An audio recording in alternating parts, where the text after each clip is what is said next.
ಮಕ್ಕಳೇ, ಧ್ಯಾನ ಮತ್ತು ಯೋಗ ನಮ್ಮ ಭಾರತೀಯರು ಪ್ರಪಂಚಕ್ಕೆ ಕೊಟ್ಟಿರುವ ಕೊಡುಗೆ. ನಾವು ನಿಮ್ಮಂಗೆ ಹುಡುಗರಾಗಿದ್ದಾಗಲಿಂದ ನೋಡ್ತಾ ಇದ್ವಿ, ಸಣ್ಣ ವಯಸ್ಸಿಂದ ನೋಡ್ತಾ ಇದ್ವಿ.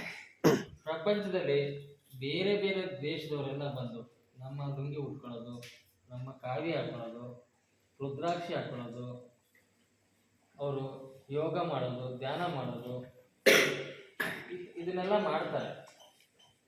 ಇವಾಗ ನಾವು ನಮ್ಮ ಪ್ರಪಂಚದಲ್ಲೆಲ್ಲ ಯೋಗ ಇಂಡಿಯಾದು ಯೋಗ ದಿನಾಚರಣೆ ಮಾಡ್ತಾ ಇದ್ದಾರೆ ಈ ಪ್ರಪಂಚದಲ್ಲಿ. ಜೂನ್ 21 ಎಲ್ಲರಿಗೂ ಗೊತ್ತಿರೋ ವಿಷಯನೇ. ಧ್ಯಾನ ಮಾಡೋದ್ರಿಂದ ಮಾನಸಿಕವಾಗಿ ಶಕ್ತಿ ಆಗ್ತಾರೆ, ನಿಮ್ಮ ಬುದ್ಧಿಶಕ್ತಿ ಬೆಳವಣಿಗೆ ಆಗುತ್ತೆ, ಆಮೇಲೆ ಇಮ್ಯುನಿಟಿ ಪವರ್ ಜಾಸ್ತಿ ಆಗುತ್ತೆ, ದೇಹದ ರೋಗ ರುಜಿನಗಳು ಕಡಿಮೆ ಆಗ್ತವೆ. ನಿಮಗೆ ಜೀವನದಲ್ಲಿ ನಿರ್ದಿಷ್ಟವಾದ ಗುರಿ ಇರುತ್ತೆ, ಏನು ಮಾಡಬೇಕು, ಏನು ಮಾಡಬಾರ್ದು, ಯಾವ್ದು ಮಾಡೋದು ಸರಿ, ಯಾವ್ದು ಮಾಡೋದು ತಪ್ಪು. ಆಮೇಲೆ ಎರಡನೇದು,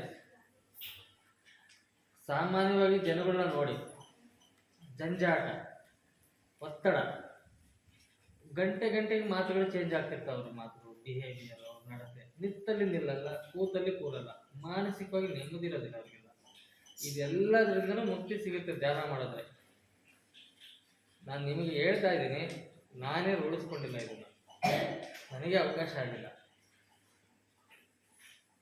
ನಾನು ಕೂಡ ಇದನ್ನ ಸರ್ ಸಿಕ್ಕಿದ್ದಾರೆ, ಅವ್ರ ಕಾಂಟ್ಯಾಕ್ಟಿಗೆ ಹೋಗಿದ್ದೀನಿ, ಯಾವ ರೀತಿ ಇನ್ನೂ ಸ್ವಲ್ಪ ಡೌಟ್ಸ್ ಇದೆ ಅದನ್ನು ತಿಳ್ಕೊಂಡು ನಾನು ಕೂಡ ಮಾಡ್ತೀನಿ. ಇದು ನನ್ನ ವೈಯಕ್ತಿಕ, ನನ್ನ ಸುಖಕ್ಕೋಸ್ಕರ, ನನ್ನ ನೆಮ್ಮದಿಗೋಸ್ಕರ ನಾನು ಮಾಡೋದು, ನನಗೋಸ್ಕರ ಇದು.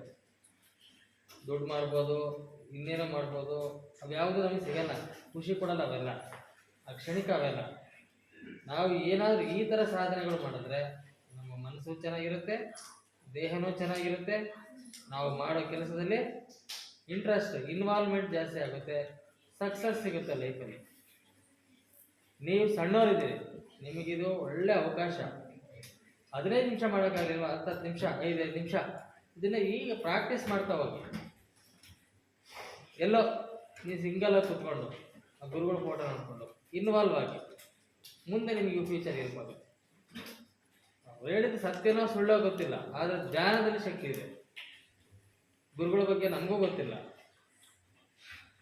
ಗುರುಗಳು ಯಾರು ಏನು ಇರ್ತಾರೆ ನನಗೂ ಗೊತ್ತಿಲ್ಲ, ಆದರೆ ಧ್ಯಾನದಲ್ಲಿ ಶಕ್ತಿ ಇದೆ.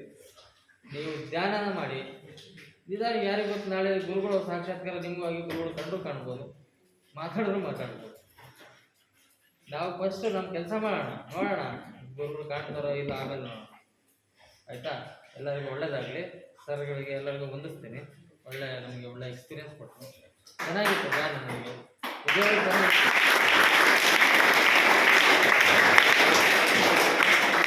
ಮಧ್ಯದಲ್ಲೇ ಒಂದಿಬ್ಬರು ಹುಡುಗರು ನಗಾಡ್ಬಿಟ್ರು, ಅದಕ್ಕೆ ಡಿಸ್ಟರ್ಬ್ ಆಗಿ ಕಂಡುಬಿಟ್ಟೆ ಯಾರು ಮಾಡ್ತಾರೆ ಅಂತ. ಆಮೇಲೆ ಎತ್ಕೊತೇನೆ, ನೀವು ಇನ್ವಾಲ್ವ್ ಆಗಲಿಲ್ಲ ಕೆಲವರು, ಬಳಸ್ಕೋಬೇಕಿಂತ ಅವಕಾಶನ. ಸರ್, ನೀವು ಧ್ಯಾನ ಕೂತಿದ್ರಲ್ಲ ಮಕ್ಕಳ ಜೊತೆ ಫಸ್ಟಿಗೆ, ನಿಮ್ಗೆ ಏನು ಅನುಭವ ಆಯ್ತು ಸರ್? ಸ್ವಲ್ಪ ಏನೋ ಒಂಥರ ವಿಶೇಷವಾದ ಅನುಭವ ಆಗುತ್ತೆ. ವಿಶೇಷವಾದ ಅನುಭವ, ಏನೋ ಮೈಂಡಲ್ಲಿ ಏನೋ ಲೈಟ್ ಬಂದಂಗೆ ಏನೋ ವಿಶೇಷವಾದ ಅನುಭವ ಆಗುತ್ತೆ. ಆಯಿತು, ಅನುಭವ ಆಯಿತು. ಆಮೇಲೆ ಮಕ್ಕಳು ನಗೋದು ಸ್ವಲ್ಪ ಏನೋ ಇದು ಮಾಡ್ತಾ ಇದ್ರಲ್ಲ, ಆಮೇಲೆ ನೀವು ಯಾಕೆ ನಗ್ತೀರ ಅಂತ ಕಂಡುಬಿಟ್ಟು. ಹಾಂ ಹಾಂ, ಓಕೆ. ಅದು ಧ್ಯಾನದಲ್ಲಿ ಮಕ್ಕಳ ಕೆಲವರು ಅವ್ರಿಗಿರೋವಂಥ ಸಮಸ್ಯೆನ ಸರಿ ಮಾಡೋಕ್ಕೋಸ್ಕರ ಆ ರೀತಿ ಕುಂಡಲಿನಿ ಶಕ್ತಿನೇ ಮಾಡಿಸುತ್ತೆ ಅವ್ರ ಸಮಸ್ಯೆನ ವಾಸ ಮಾಡೋಕ್ಕೆ, ಗೊತ್ತಾಯ್ತಾ? ಆ ಥರದ್ದೆಲ್ಲ ಧ್ಯಾನದಲ್ಲಿ ಆಗುತ್ತೆ. ಯಾರದೇ ಏನೇ ಶಬ್ದ ಕೇಳಿದ್ರು ಕಣ್ಣು ಬಿಡಬಾರ್ದು, ಮಂತ್ರ ಹೇಳೋದು ನಿಲ್ಲಿಸಬಾರ್ದು. 15 ನಿಮಿಷ ಆದಮೇಲೆ ತನ್ನಷ್ಟಕ್ಕೆ ತಾನೇ ಕಣ್ಣು ತೆರೆದು ಬಿಡೋದು. ಯಾವುದೇ ಶಬ್ದಕ್ಕೆ ಇದು ಮಾಡಬಾರ್ದು, ಸುಮ್ಮನೆ ನಿಮ್ಮ ಪಾಡಿಗೆ ನೀವು ಗುರುಗಳಿಗೆ ಕೊಟ್ಟೊಂದು ಗಮನ ಇರಬೇಕು, ಮನಸ್ಸಲ್ಲಿ ಮಂತ್ರ ಹೇಳ್ಕೊಬೇಕು ಅಷ್ಟೇ. ಹಣೆ ಮಧ್ಯದಲ್ಲಿ ಗುರುಗಳು ನೆನಪು ಮಾಡ್ಕೊಳ್ಳೋದು. ಧ್ಯಾನ ಮುಗಿದ ಮೇಲೆ ಕಣ್ಣು ತಾನಾಗೆ ತೆರೆಯುತ್ತೆ. ಓಕೆ, ಇಂಥ ಅವಕಾಶವನ್ನು ನಿಮ್ಮ ಹಾಸ್ಟೆಲಿನ ನಿಮ್ಮ ಏನು ಇದ್ದಾರೆ ಇಲ್ಲಿ ಜವಾಬ್ದಾರಿಯುತವಾಗಿ ನೋಡ್ಕೊಳ್ತೀರ ಸರ್. ತಮ್ಮ ಹೆಸರು ಸರ್? ದೇವರಾಜ್ ಸರ್. ನೋಡಿ, ಇವತ್ತು ಆಫೀಸಲ್ಲಿದ್ದವರು ಅವರು ತರೀಕೆರೆನಲ್ಲಿ ಇವತ್ತು ನಿಮ್ಗೆ ಧ್ಯಾನ ಹೇಳ್ಕೊಳ್ಳೋಸ್ಕರನೇ ಎಲ್ಲ ಕೆಲಸ ಬದಿಗಿಟ್ಟು ತಕ್ಷಣ ಬಂದು ಇದೆಲ್ಲ ವ್ಯವಸ್ಥೆ ಮಾಡಿ ಅವಕಾಶ ಮಾಡಿಕೊಟ್ಟಿದ್ದಾರೆ. ಡೈಲಿ ಪ್ರತಿನಿತ್ಯ ನೀವು ಇದನ್ನು ಮುಂದುವರಿಸ್ತಾ ಹೋಗಿ, ತುಂಬ ಒಳ್ಳೆಯದಾಗುತ್ತೆ. ಈ ಕಾರ್ಡನ್ನು ಲ್ಯಾಮಿನೇಷನ್ ಮಾಡಿಟ್ಕೊಂಡ್ರೆ ಕಾರ್ಡ್ ಹಾಳಾಗಲ್ಲ. ಎಲ್ಲ ಕಾರ್ಡ್ ಲ್ಯಾಮಿನೇಷನ್ ಮಾಡಿಟ್ಕೊಳ್ಳಿ, ಚೆನ್ನಾಗಿರುತ್ತೆ, ನೀಟಾಗಿ ಇಟ್ಕೊಳ್ಳಿ. ಓಕೆ, ಇಂಥ ಅವಕಾಶ ಮಾಡಿಕೊಟ್ಟ ನಿಮ್ಮ ಎಲ್ಲ ಇವರಿಗೆ ಹೊಂದಿಸ್ತಾ ನಿಮಗೂ ಹೊಂದಿಸ್ತಾ ಎಲ್ಲ ಕಾರ್ಯಕ್ರಮ ಮುಗಿಸ್ತಿದ್ದೀವಿ ಅಂತ ಹೇಳ್ತಾರೆ. ನಾವು ಶುರು ಮಾಡಿದ್ದೀವಿ, ನೀವು ಇದನ್ನು ಬೆಳೆಸ್ಕೊಳ್ತೀರಾ ಅಂತ ಹೇಳ್ತಾ ನನ್ನ ಮಾತು ಮುಗಿಸ್ತೀನಿ. ಧನ್ಯವಾದಗಳು. ಜೈ ಗುರುದೇವ್.